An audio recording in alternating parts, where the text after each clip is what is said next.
Hi friends, Assalamu alaikum. This is Ameer from Ameerrecipesvlog. இன்றைக்கி நம்ம பார்க்க போகிற வீடியோ இறால் பிரியாணி. தென் எங்கள் மச்சான் போட்ட முலாம்பழம் ஜூஸ். இது ரெண்டையுமே இந்த வீடியோவில் ஷேர் பண்ணிக்க போகிறேன். வாங்க இந்த சண்டே நான் என்ன செஞ்சேன்னு காமிக்க போகிறேன். இது வந்து எங்கள் வீட்டில் பூக்கிற பட்டன் ரோஸ். சரி, இறால் பிரியாணிக்காக கொத்தமல்லி, புதினா, வெங்காயம், தக்காளி இதெல்லாம் க்ளீன் பண்ணிகிட்டு இருந்தேன். இந்த புதினாலாம் க்ளீன் பண்ணும்போது தண்ணியாக எடுத்து வச்சுக்கிட்டேன். ஏன்னா இதை அப்படியே கொஞ்சம் மேலே வெட்டி விட்டு அப்படியே மண்ணில் வச்சிட்டோன்னு வைங்க, திருப்பி இதில் வந்து புதினா வரும். அதை நம்ம கிச்சனுக்கு யூஸ் பண்ணிக்கலாம். இந்த மாதிரி நிறைய டைம் வந்திருக்கு, அதனால் எடுத்து வச்சுருந்தேன். அதுக்கப்புறம் இஞ்சி, பூண்டு இதெல்லாம் கிளியர் பண்ணி வச்சுருக்கேன். பிரியாணி ஆக்குறோன்னு முடிவு பண்ணிட்டோம்னா கொஞ்சம் ஃப்ரெஷ்ஷாக அரைச்சி போட்டுடணும், அப்போ நல்லாயிருக்கும். மொத்தமாக அரைச்சி வச்சுட்டு கொஞ்சம் கொஞ்சமாக யூஸ் பண்ணால் நல்லா இருக்காது. அவர் வந்து இறால் க்ளீன் பண்ணிகிட்டு இருந்தார். நான் இங்கே வந்து இதெல்லாம் க்ளீன் பண்ணிகிட்டு இருக்கும்போது அவர் வந்து அங்கே இறால் க்ளீன் பண்ணிகிட்டு இருந்தார். மோஸ்ட்லி நான்வெஜ் எடுத்தோம்னா எங்கள் மச்சா தான் க்ளீன் பண்ணுவார். எனக்கும் க்ளீன் பண்ண தெரியும், பட் இருந்தாலும் அவர் தான் க்ளீன் பண்ணுவார். ஸோ அதே மாதிரி இன்றைக்கி இறால் க்ளீன் பண்ணிகிட்டு இருந்தார். இறால் எப்படி க்ளீன் பண்ணுறதுன்னு பார்த்தீங்கன்னா, ஃபஸ்ட்டு வந்து இந்த இறாலில் உள்ள மேல் உள்ள தலையை மெதுவாக வெட்டி எடுக்கணும். இந்த மாதிரி பிக்சரில் இந்த இறால் வந்துடும். அதுக்கப்புறம் வால் இதை அப்படியே இழுத்தோம்னா இதுவும் கிளியர் ஆகிரும்.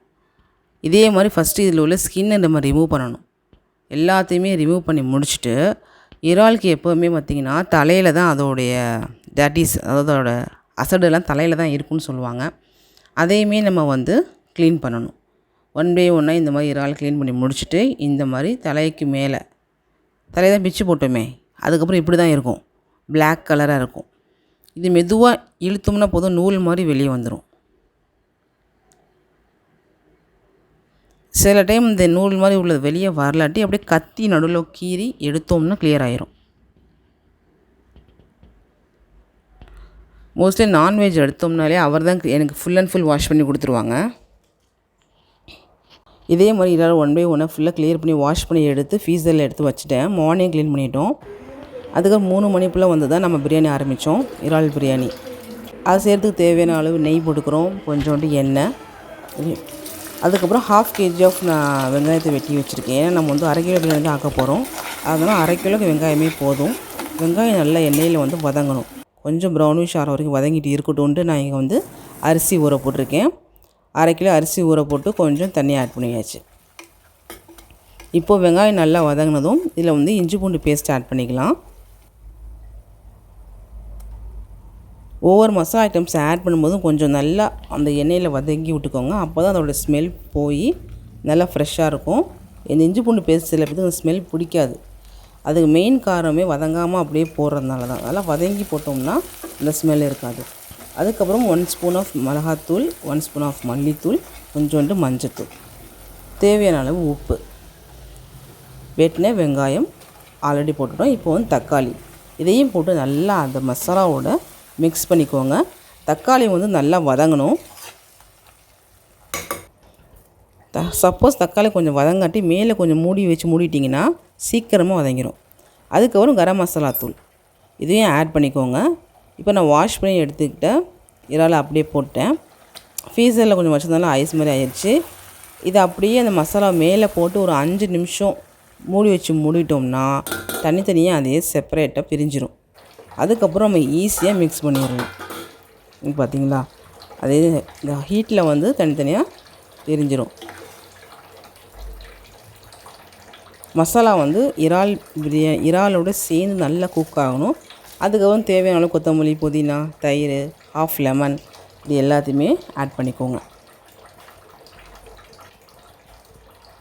இறால் பிரியாணிக்கு என்ன ஸ்பெஷலாக சேர்ப்போம்னா கொஞ்சோண்டு ஜீரகமும் கொஞ்சோண்டு மிளகு பொடி, இது ரெண்டுமே கொஞ்சம் கொஞ்சமாக சேர்த்துக்கோங்க. மோஸ்ட்லி பிரியாணிக்கு வந்து பெப்பர்லாம் சேர்க்க மாட்டோம். ஆனால் இந்த இறால் பிரியாணி செஞ்சோம்னா நான் சேர்த்துக்குவேன். கொஞ்சோண்டு ஜீரகமும் கொஞ்சோண்டு பெப்பர் போட்டோம்னா நல்லாயிருக்கும்.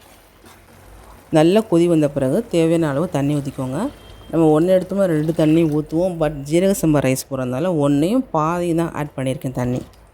ஏன்னா அந்த மசாலாலேயே நிறைய தண்ணி இருக்குது, வெங்காயம், தக்காளி, தயிரெலாம் போட்டிருக்கோம். அதனால தான் அந்த 1/2 கம்மி பண்ணியிருக்கேன். இப்போது ஊறின ஜீரக சம்பா ரைஸ் ஆட் பண்ணியாச்சு. நல்ல தரன்னு கொதிக்கணும். இந்த மாதிரி டைமில் தான் நம்ம குக்கர் வச்சு மூடணும். 1 விசில் வரட்டும். மச்சான் என்ன பண்ணுறாரு? நான் என்ன பண்ணுறேன்? என்ன பண்ணுறீங்க? முலாம்பழ ஜூஸ் கிட்டா இருக்கு, ரெடி பண்ணிட்டு இருக்கிறேன். தம்பி சாப்பிடலாம் மச்சான். முலாம்பழத்தை வெட்டி போட போகிறோம், சர்க்கரையை போட போகிறோம், ஐஸ் வாட்டர் போட போகிறோம். இதில் என்ன நம்பி சாப்பிடலாமா நம்பாமல் சாப்பிடலாமான்ட்டு இது ஒரு ஜூஸ்ன்னு நிறைய பேர் போட்டு கொடுத்துட்டு இருக்காங்க. மச்சான் இது ஜூஸ் தான் மச்சான். இது ஜூஸ் தான். என்ன மச்சான் கை கழுவுனீங்களா? ஜூஸ் போடுறேன்டா. இல்லை மச்சான் நீ ஜூஸ் போடுற மாதிரி ஹைஜீனிக்காக போடு மச்சான். அதிலே கையெல்லாம் கழுவுற. ஐய போ அங்கே போ. யார் மச்சான் பார்த்து போடுங்க. பாரு ஐஸ் வாட்டர் ஊத்துறேன் பாரு. இது என்ன கையை கழுவுறேன்? அலைய முடிச்சிட்டிங்களா? போ போ.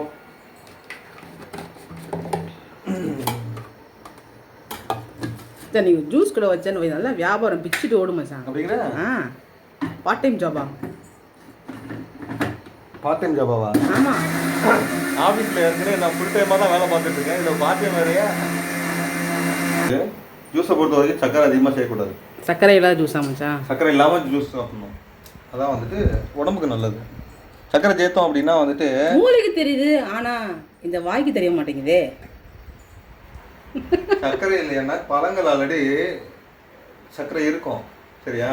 பட் அடிஷ்னலாக நம்ம சேர்க்கோம் அப்படின்னா தேவையில்ல பழங்கள் உள்ள நல்ல விஷயங்கள் எல்லாத்தையுமே இதை வந்துட்டு அவுட் ஆக்கிடும் சர்க்கரை சேர்க்கும்போது.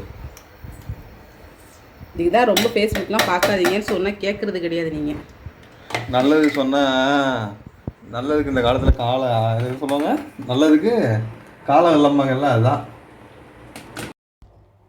இப்படி தாங்க முலாம்பழம் ஜூஸில் எப்படியும் சர்க்கரை போட்டு தான் நாங்கள் சாப்பிட்டோம். சரி இந்த சைடு வந்தாச்சு. இறால் 1 விசில் வந்துருச்சு. நல்ல பிரியாணி சூப்பராக குக் ஆகிடுச்சிங்க பாருங்கள். செம்மையாக இருந்துச்சுங்க அந்த பிரியாணி. இதில் வச்சு அப்படியே என்னால் கிண்டவே முடியல. அதனால் ஒரு பெரிய சட்டியில் நான் ட்ரான்ஸ்ஃபர் பண்ணிக்கிட்டேன்.